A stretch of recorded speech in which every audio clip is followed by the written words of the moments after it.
Gerard, do you want to say something to start us off? Me? Oh God, no, not prepared anything. I mean, it's good to see so many people here. And Monica, thank you very much for doing all the sessions before. And looking forward to getting a bit of feedback today and see what people thought. Should be good.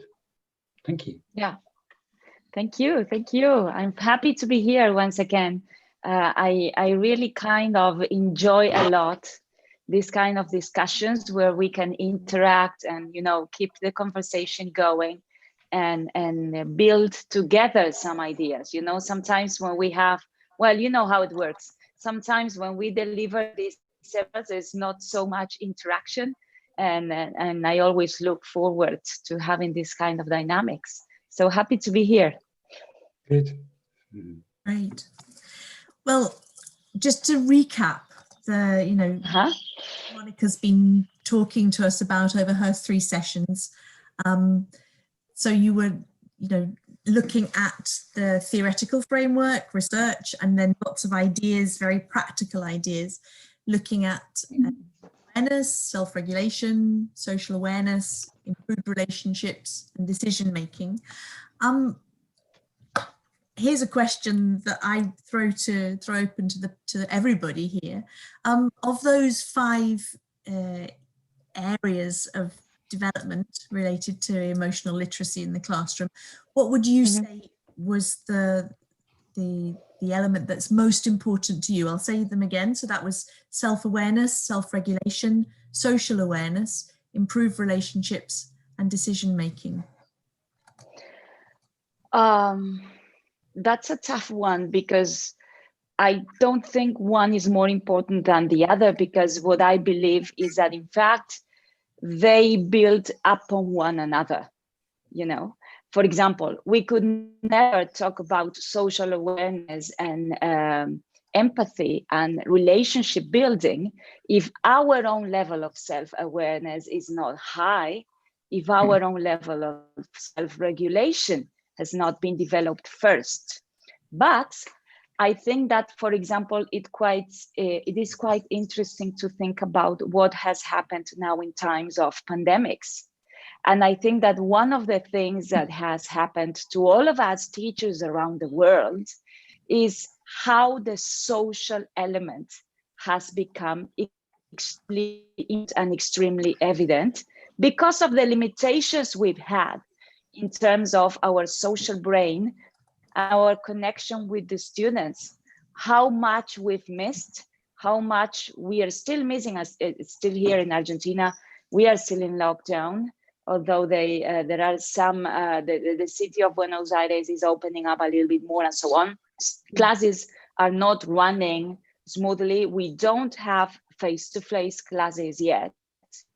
And this has affected us and our students a lot. So I think that in times of pandemic, social areas, that is social awareness, relationship building, and of course, responsible decision-making have really been affected. Also this area of responsible decision-making, because as citizens, we've had to learn so much about our own individual responsibility and how that affects others. So I think that the social aspect has become, I would say, more explicit during these times of pandemics. But I think that all those areas are important because they are like building blocks that you ensemble together so as to increase in general our emotional literacy. So I do not think that those are like independent modules, but this is like a whole wheel of knowledge, a whole wheel of skills, constantly building up on each other, I would say. Mm-hmm. What have other people felt? How do you think it's affected you personally, you as a teacher? Well, I do believe that when you have been trying for so long to make your lessons interactive and you have tried very, very strongly to become the kind of teacher that you really need to be at this stage of, the teaching statement, not being a narrator in front of the class, but just being, a facilitator in a different kind of teacher. This is sort of stopped that in its tracks, unfortunately, because you don't have the contact that you need in a classroom to be able to do that. So for me, Absolutely. my lessons, my classes have sort of lackluster now, if I can use that. It's the best part of my lessons is actually that, So I am really trying to not to lose that part of it and try and adapt as much as possible to the new situation and still keep that part of my lessons alive. For me, that is the most important part of my job now, just to keep it alive, in the sense I don't want to go back to blackboard and teacher kind of scenario. That's not my thing, so it's difficult. Thank you, Charo, yeah. for sharing that. Thank you for sharing that, because I think that we all feel kind of the same way. I mean, we've come a long way in terms of the amount of strategies, techniques, and everything that we have deployed to keep the connection alive. You know that we, in social and emotional learning, we talk a lot about learning through connection, and this comes back, this is nothing new. In fact, this comes back to Vygotsky and his own theory precisely of social development, remember, in the 80s. Yeah. And my point being, we learn through connecting with others. So we have struggled a lot to keep that alive, to keep that spark alive, Charo, as you're saying. We've struggled with that. And I have to be honest, because I am on the same side with you in terms of, I am a speaker, I also teach classes, but one of the things I miss the most is precisely this face-to-face interaction with people. This used to be one of the things I enjoyed the most about my sessions. And although we've deployed a lot and we've learned a lot and we have improved a lot, and this is something to celebrate, we really need to stop, take the time to look back, celebrate our teacher achievements in these fields. I have to say, I'll be honest with you, and this is like my personal approach, for me, it will never be the same. It is not the same, and this comes back to what we know from neuroscience about the brain, about the human brain. We are pro-social beings, and our brain needs the physical touch, needs the physical encounter, this being with the other in terms of our physicality, yes? And this is something that we are missing a lot, and this is something our students are missing a lot. So we know it is not the same. We are really struggling to keep this spark in our sessions. I also agree with you, Charo. For me, it is substantially important to keep a focus on this. I've said this throughout my sessions with you. We really need to make our connection bridge with students a priority today. And I would dare say, even over content development. Because this is another thing that has become very explicit through times of pandemics, and it's our role as teachers that goes far beyond teaching English. I mean, teaching English is what we do, it's our passion, it's what we are professionals at, but we have also learned that we are vehicles for something different.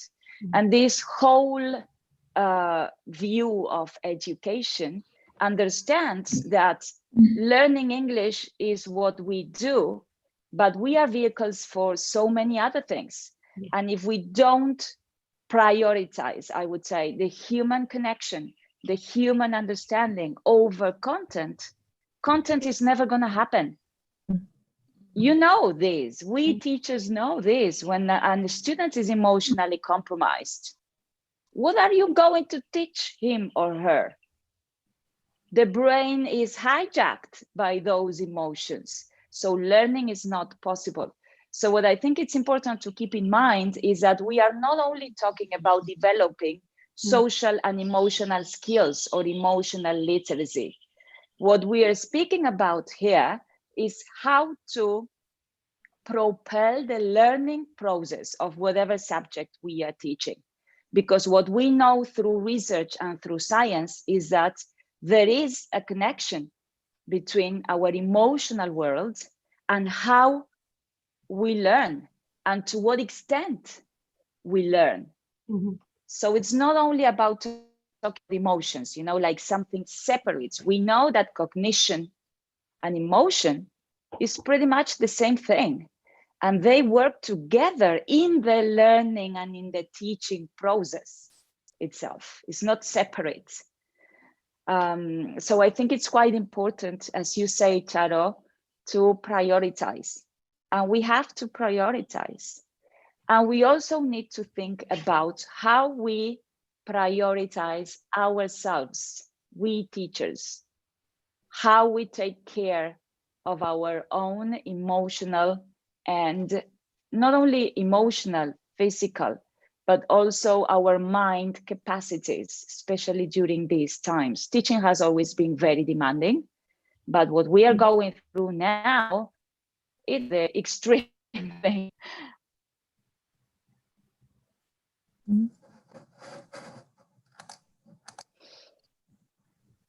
Oh, is that me that I couldn't hear anything? No, we are all thinking, I guess. Oh, we are all kind of reflecting, right? It's true. I mean, the role of teacher well-being is probably more important now than maybe ever before. How do you think that's changing the teaching landscape?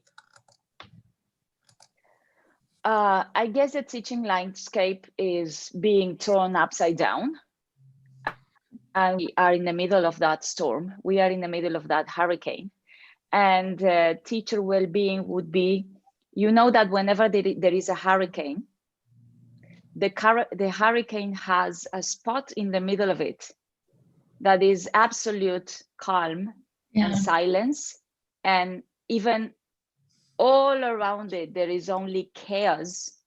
You've got that spot in the center where you look up and the sun is still shining. So I think that in terms of teacher well-being, we really need to think about what are those strategies that gets us closer to the eye of the hurricane. And I would not say inhabit that place, because we could not, this would not be realistic to say that we would be enjoying this crisis and that we would be 100% at our best, and we are not. But what I'm speaking about is how to get closer to the eye of the hurricane in terms of what are those aspects for our own well-being that we really need to take care of. What are those things that help you teachers connect with joy? What are those moments or those strategies that help you feel more calm, more focused, more available? Because what students need the most today is our availability. This has always been like this, but now more than ever, they need us to be available for them, emotionally available. And if we do not take care of ourselves first, you know, you cannot pour from an empty jar. So it's really very difficult if we don't put this discussion, if you don't center these discussions also from an institutional approach. I think that from an institutional approach, teacher well-being needs to be a priority. And I also think that there should be very clear plans deployed in terms of taking care of us teachers, of our mental health, of our emotional health, because this is what is going to make us more available and more ready to teach more and better and more effectively and more connectively. So I do think that teacher well-being, and this is a discussion probably you all know, that is really being at the center of education worldwide. And I think that we really need to take measures, personal measures, because there are like 2 different levels. We cannot expect only institutions to think about this, because we also know that in many cases it won't happen. Okay, so we've got the institutional level. I do think that there should be organized plans and processes deployed from an institutional perspective to take care of teacher well-being. But we also need to have our own personal strategies on how to replenish, on how to nurture ourselves, on how to have strategies that helps us keep our balance, our mind balance, our body balance, our well-being in general. Because this is something I think is not being, and probably it's because every reasons and we don't have yet much research about it. But I really think that the impact of what we are all going through, I mean, will have a toll on this. I mean, there will be a price in terms of our mental health, in terms of our emotional health, and we are already kind of perceiving that, right? It's in the air. We all feel drained. We all feel exhausted. We all feel this is never ending. We lose hope, okay? And this is natural to our brain as well. Our brain is used to dealing with crises that are short in a span of time. Our brain is used to and is prepared. We are prepared to take the hit of the crisis, but then it comes a different moment. It comes a moment of somehow mourning or recovery or whatever you want to call it. The problem with this is that this crisis is a hit that it's never ending. So our brains are overstressed. Look at you, for example, in your case. Now you are kind of going over a second wave of all these crises, and maybe it's even worse. So we really need to put mental health and emotional health at the center of the discussion in terms of teacher well-being. What do you think about this? How do you feel about this idea? Because I know that in many cases it's not, I mean, it won't happen from an institutional level, but what are your feelings on this? Well, I can say that it's happening for us. We haven't really, when I say we, I talk about the my colleagues at school. We are a group of about 60 teachers. This year we are about 65 because we have reinforcements for the COVID situation. But we haven't really talked about this in a kind of conscious way, but we are aware that we need some kind of escape from the harsh reality. So we have actually organized without any kind of permission or authorization from anybody that we are going to have yoga classes for teachers at the end of the day, some days from next week, and mindfulness sessions. We're lucky to have a teacher who's an expert in yoga and another one who is an expert in mindfulness. So we are going to just do that. And then we're going to get together to do cookery courses that we actually enjoy very much. And the first one is going to be how to make the perfect croquettes. So that's what we are doing. Yeah. I love that. This is exactly what we need. Exactly what we need. We can all get together in bars, but we work together every day. So we can actually get together at the workforce. So, you know, we do get together. We have one afternoon set apart just for us during the week. And we just get together on that day and decide what to do that day. So, yes, I think all the way, this should be something that all schools should do, you know, using their own means and organizing themselves in the best possible way. But I think it is possible if you have, you know, if you think about it a little bit, you can actually plan it and schedule it, and it's really, really worth the while, I think. It is always possible. We teachers are experts at making things happen, right? Okay. So we can definitely make things happen. I do want to highlight again, I think, the importance of an institutional approach to this in terms of having a systematic plan for teachers. But we also know, as Charo is sharing, that sometimes that's not the situation. So if that is not there, then we should definitely get organized in order to keep our bond as teachers together, in order to strengthen these bridges with one another, because we really need to support each other more than ever. And I always suggest some strategies for this.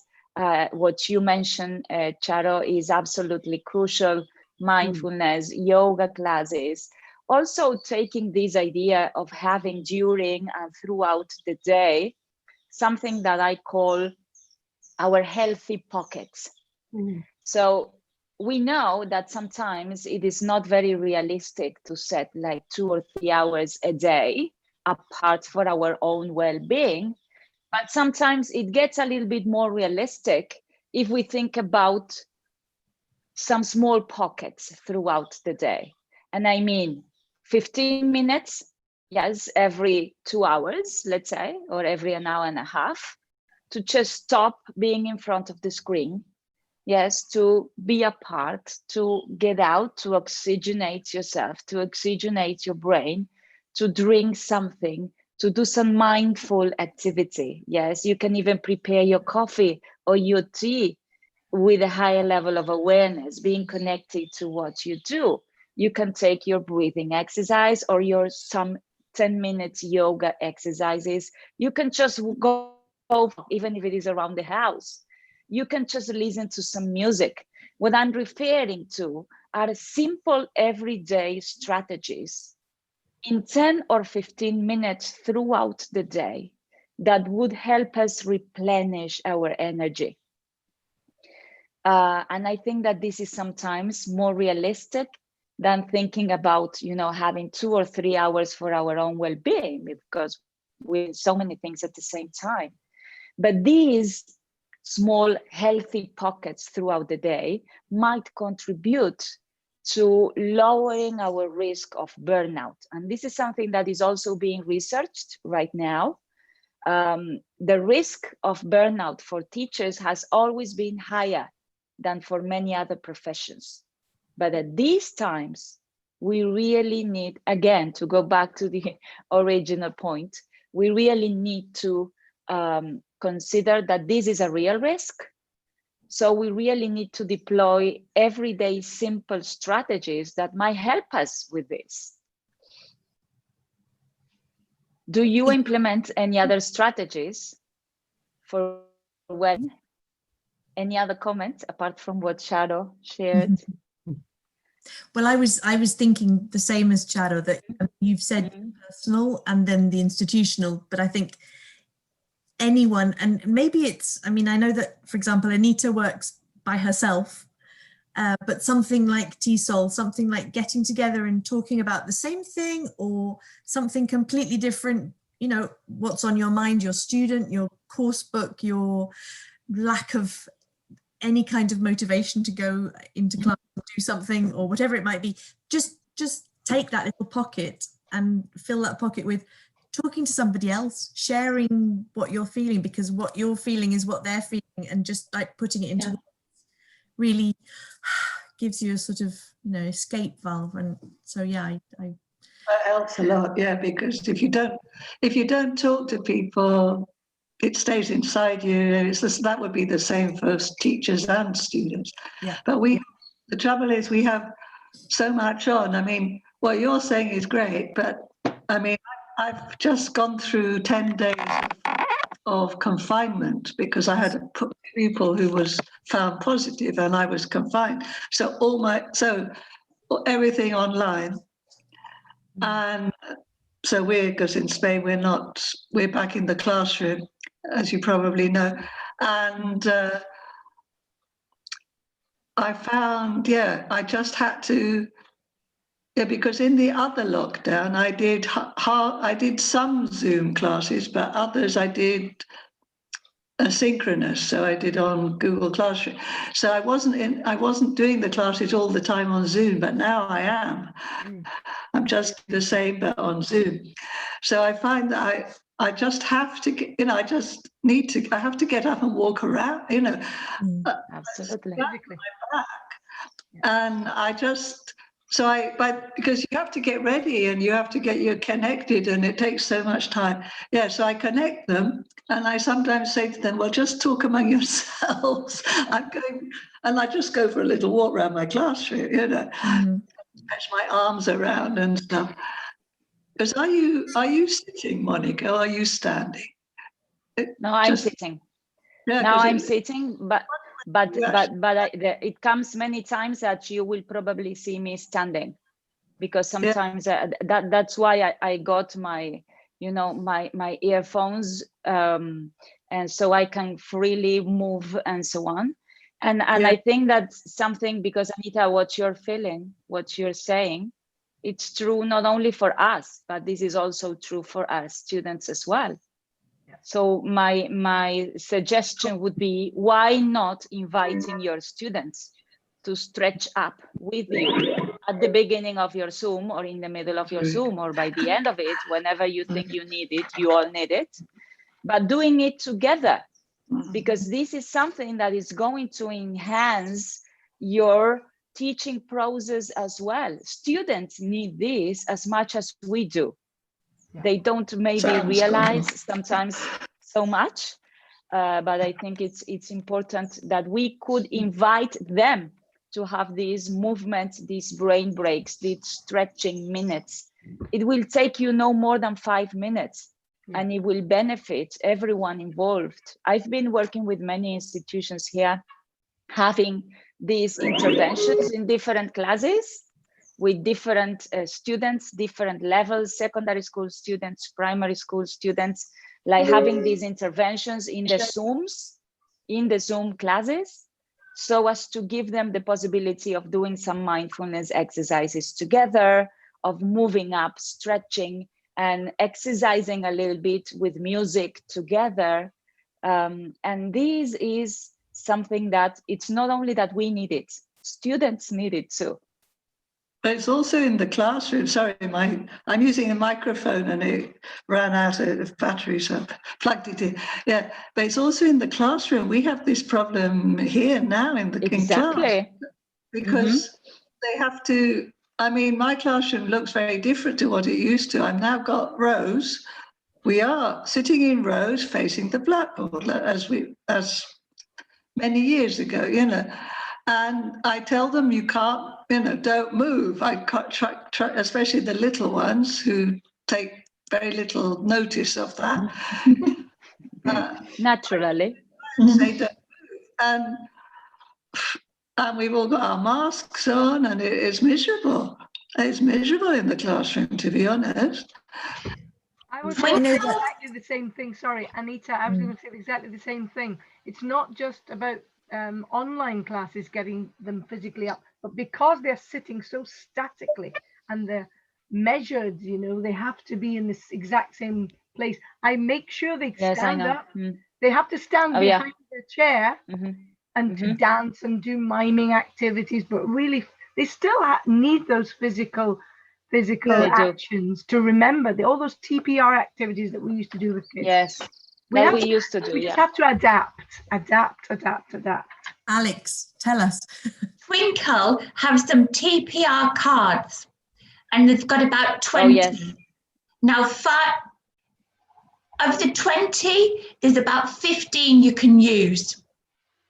Wow. And you just hold it up or something, and it's, stand up, do a star jump. 5 of them involve moving around the classroom, so I've just taken those 5 out, but the other 15 they can do in their space. Or the other thing, Anita, is Joe Wicks, he does 5-minute PE sessions. Again, you have to look at them carefully, because some of them, he has them moving around but there are a couple where you're fairly static. and you can do them. What are the cards? Twinkle, Twinkle. Twinkle. as in little star. Yes. Yeah. Yeah, With without the no- E though. And you don't have to Absolutely. remember to download them. Yes. Excellent. I love those TPR interventions as well.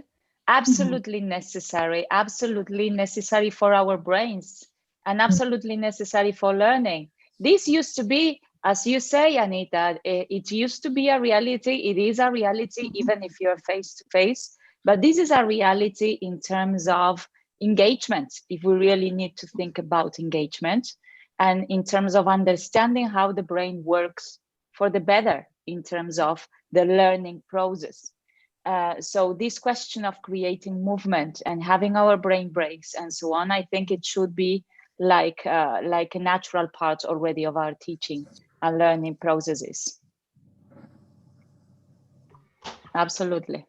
Okay, so are there any questions, any other questions that you would like to share? Any topic that you think you're facing in terms of social and emotional development these days?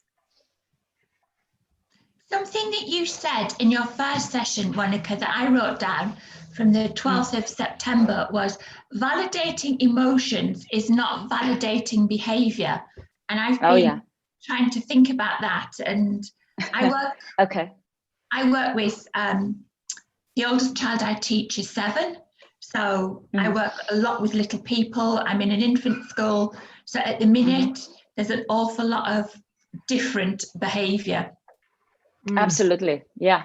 And so let me explain a little bit more about that. And that has to do precisely of what we know about emotions and the nature of emotions.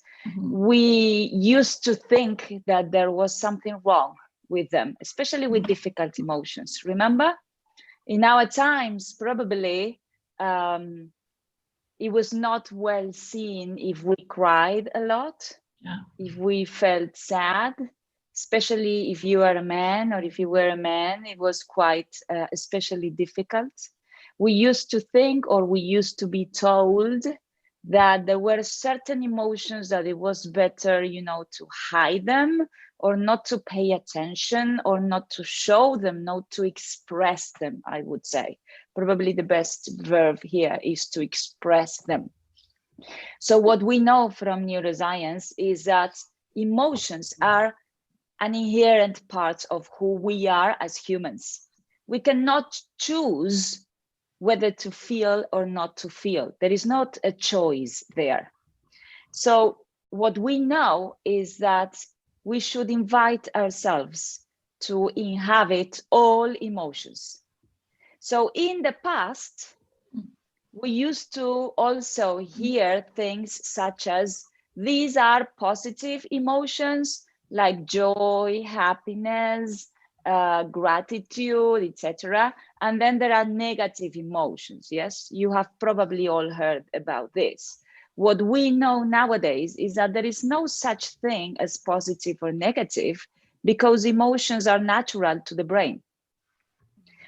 So let me just give you some examples. We could think, which would be those emotions that we would categorize naturally as negative emotions?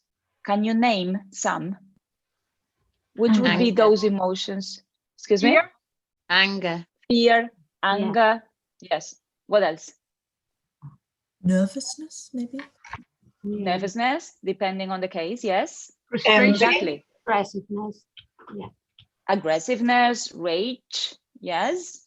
Anger. Envy. Frustration, envy, as Annie is saying. Yes. So let me just take a couple of examples. And let's think about human history and human. Oh, She's frozen. She's frozen. Come back, Monica. Karen, do unmute yourself and join us if you'd like to. Or the worst thing about freezing is you never know whether other people are frozen or if it's you. Yes. Is it me? I think it's just Thank you, whoever put up the TPR things from Twinkle. Thank you. Oh, right. Was that you? And Christmas ones as well. I never, so you can snow angels in the classroom. That's nice. Not that long to Christmas. Oh, Can don't. reconnect by the looks of it. Good idea. Is anybody trying to plan to go to the UK? Doesn't look like it, does it? Not No. this year. Not this year. People I know who bought tickets, well, to Ireland, have had them cancelled. Mm. I've got tickets, but You've got tickets. I don't know how long to leave it before I should cancel them. Yeah. Mm. We got No, a lovely email from the. I really don't know what the situation with the airports is, but we would like to have our daughter back for Christmas. She's in Stirling now, so yeah, at the uni. But I don't know. We don't know. So she's got like 6. I've never spent Sorry? Christmas in Spain, never. So I'm not looking forward to it. Your daughter should be able to come back if she's a Spanish resident. Yeah, I mean, she's actually Spanish. She's still studying there, but the problem is whether she would have to quarantine on the way back and how She she goes do back. that, you know. Yeah. It's a bit of a mess. My daughter's We haven't really sat down to talk about it yet, so we need to sort of. Our daughter's in Holland and she has to quarantine. When our daughter goes back, she's Monica got is, quarantine. excuse me, Monica is trying to connect again. I've just talked to her on WhatsApp. Oh, great. Thank you. Okay. Oh, there she is. Sorry, Ah. everyone, I'm back. Oh, Okay. Hey, we were talking amongst apologize. ourselves. Because Well, Sorry about that. those 15-minute pockets. She got Kind off of. to look out the window. We actually Kind of. started jumping around the room until you came back. Yeah, I needed kind of a break, but not a break from you. Oh, the thank you. internet decided to have a break.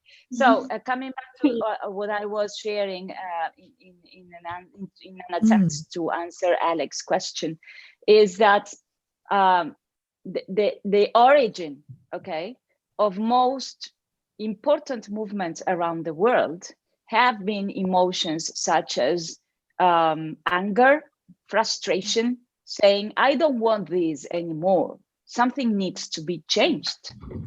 Think about now when we speak about the Black Lives Matter movement, the Me Too movement, the emotions that propelled these movements are many of those so-called negative emotions. My point being, it is not about the emotion itself, it's what we do with that emotion. All these movements worldwide that have happened throughout history have been born as a result of these so-called negative emotions, but then they have been regulated in a way, they've been managed in a way so as to create real social impact, real, channeled, focused actions to create social change. Okay, so my point is there is nothing wrong with emotions. We all feel them. They are natural to who we are as humans. But the problem is not the emotion. The problem is what we do with that emotion. And here is where the part of behavior comes. Okay, so validating emotions is extremely crucial. We need to teach ourselves, we need to teach our students that all emotions are valid simply because emotions are information. They are no more than that. What you do with that information, it's what is going to impact behavior, your choices in life. And of course, these are, that's why I say validating emotion is not validating behavior. Because if you tell me that because of the rage you feel, yes, let's think about these movements. Because of the rage you might be feeling, you just go to the streets and start killing other people. This is not acceptable. This is non-acceptable, okay? If you are so angry with yourself, the typical example we all live in our classrooms every day. If you are so frustrated that you just hit your friend or you hurt someone else in some possible way, emotionally or physically or whatever, this is non-acceptable. But the problem is not your frustration. We all feel frustration. The question is, what do we do with that emotion? How does this emotion impact behavior? So we need to be very clear about this, because one of the fantasies, one of the myths about social and emotional learning is that we are all these hippies in life, that we go through life saying, oh yes, everything is peace and love, and we accept and respect all emotions. Yes, we do. Action, behavior is a completely different story. And we really need to be very clear about those things that are non-acceptable, okay? It has to be with our ethics, it has to be with our social behaviors, it has to be with the norms and with the society we live in. So when I say validating emotions is not validating behavior, is precisely what I'm referring to. Remember Viktor Frankl? Viktor Frankl used to say in his books that the space between action and reaction is where we manifest our true self and our freedom to choose. It is in the space between action and reaction that we actually choose who we are, that we actually exercise our right for freedom. That's why emotional regulation for me has such a paramount importance, because it is about teaching our kids and teaching ourselves how to exercise our true accountable freedom. It is about creating that space where you say, no, this is not how I want to react, because I know that then I will repent. And I will regret, sorry, there's someone making noise. And I will regret that 2 seconds later. So it's about teaching our students the capacities for that, okay? Comments and questions on this? Wow.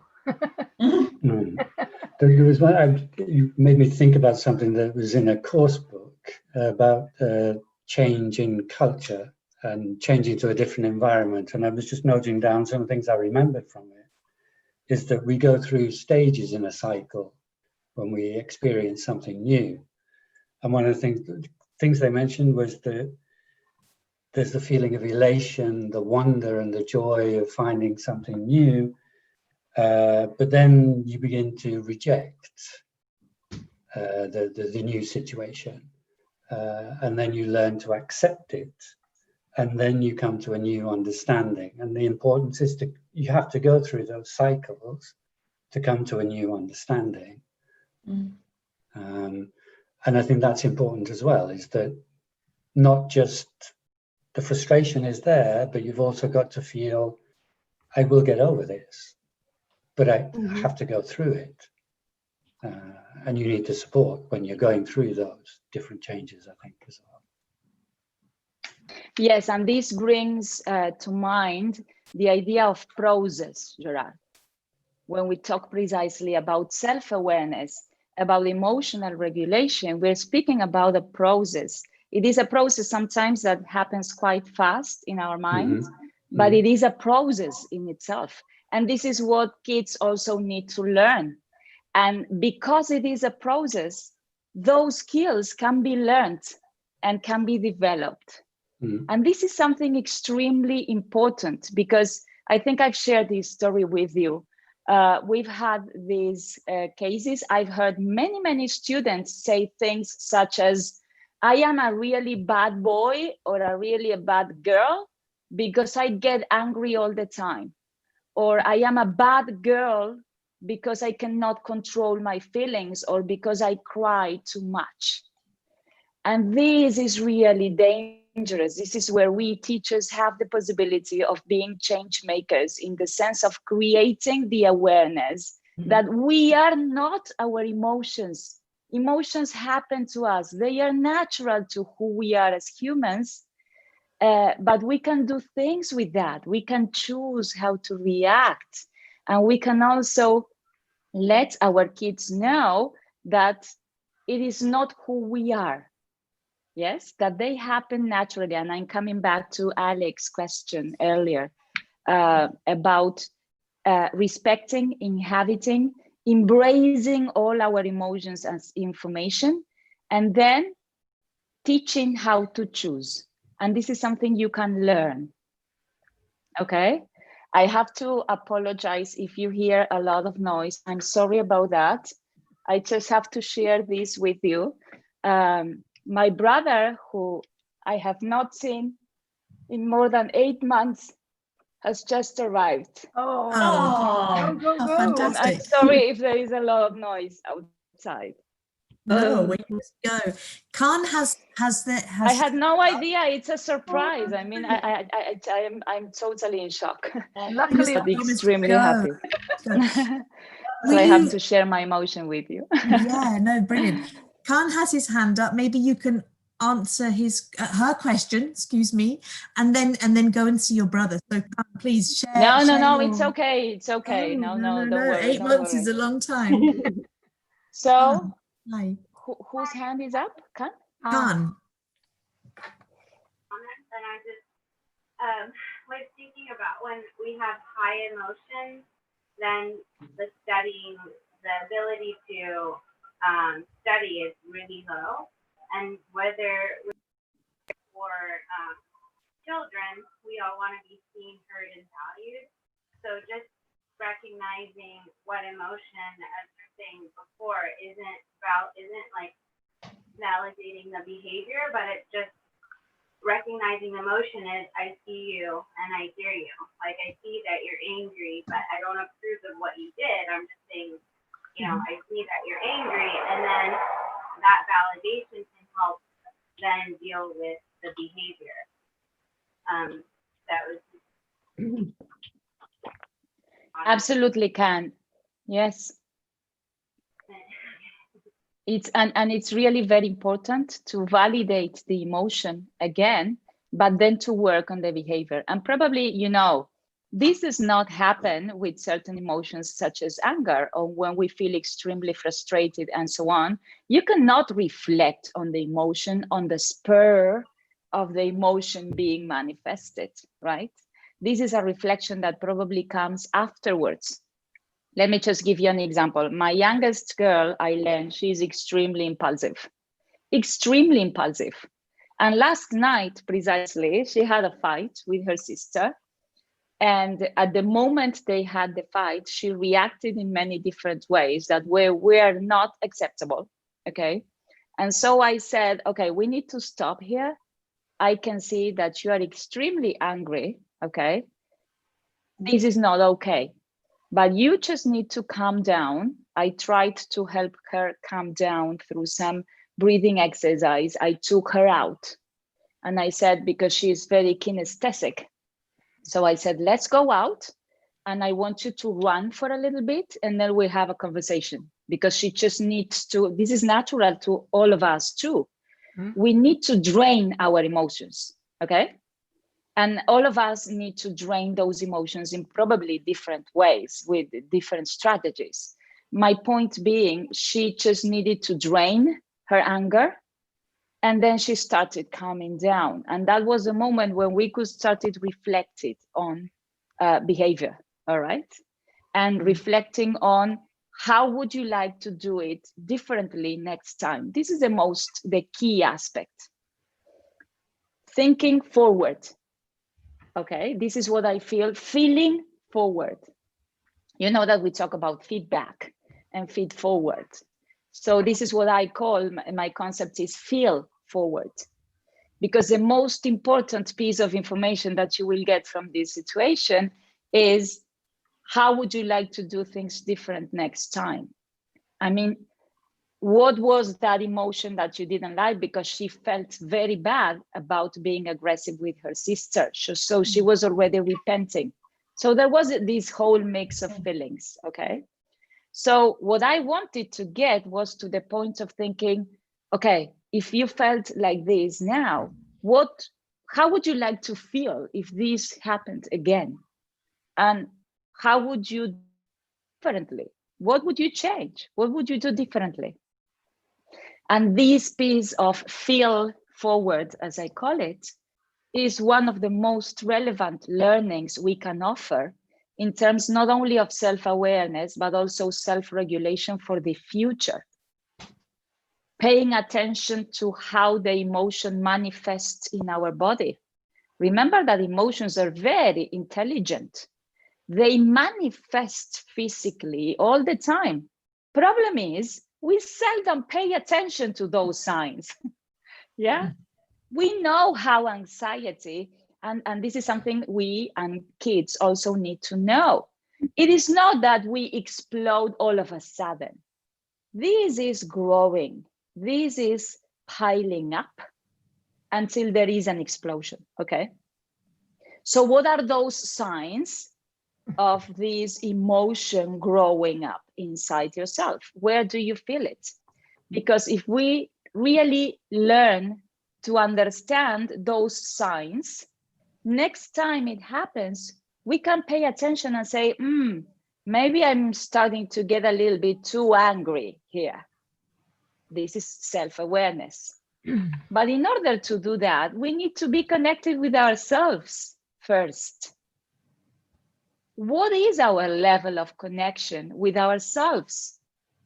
Okay, and these are questions for teachers, not only for students. How much time are we allocating to recognize our emotional universe? To give us the space, the permission, and the time to feel. And then reflect on those emotions so that we can take action. I think that's everything in a nutshell. That's fantastic, Monica. I'm thinking that if we're aware of it and all the things that you've taught us and reminded us, and then it's up to us to say, well, actually, I can change it and I can start right now. I don't need to wait until somebody in the government changes the legislation, or until I get better, or until my boss tells me I can start doing it now. And I think, thank you so much. I think that change always starts with ourselves. And I think that change is contagious, and we can always take action. We can always take action. And I think we should.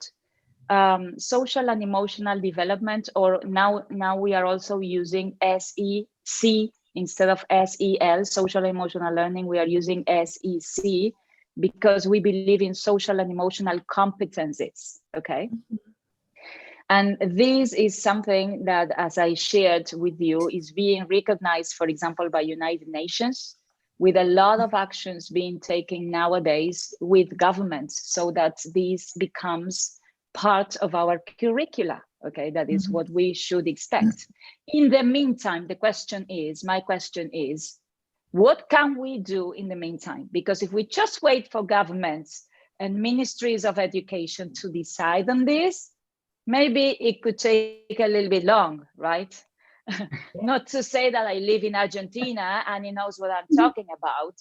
So imagine, so my point is, we should take action ourselves and start with our own little huge steps towards this, because it might seem something little, something minimal, but the impact it creates on our students, I'm telling you, it's huge. And this has always been like this. We teachers are change makers. We impact the lives of our students at so many different levels. We don't only teach English. Through teaching English, we are teaching them how to be better friends, how to be better citizens, how to be empowered, how to be those change makers the world needs. So it is about embracing that power we already have. And it's about embracing this that we have been doing forever. I'm not telling you anything new. This is the nature of teaching. We teachers are emotional beings. So it's just about making it more explicit, more systematic, and more regular and organic in terms of its approach. It's not about talking about feelings once in a year, but maybe doing it once a week. And creating this awareness and this knowledge together, because we also have to learn about all this. Well, if we can't set aside an afternoon like Chado to do yoga, maybe every so often we should all get together like this and just chat about it. I think it's fantastic. Monica, thank you. Thank you on behalf of the whole of TESOL-SPAIN. I really think you should go and see your brother now. Really, truly. I cannot understand how I can put my words together to say something, because I am in shock. I can't tell you. So I'm sorry, but yes, I do need to go and have my brother and my little nephew that I haven't seen in almost 9 months. Wow. Oh yeah. And I am her godmother, so imagine my happiness at this moment. I can't believe it. I'm thrilled.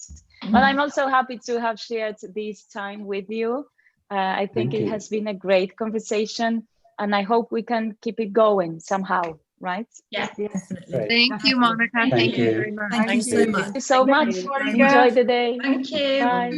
Bye. Bye-bye. Bye-bye. Thanks to everybody for coming. Bye.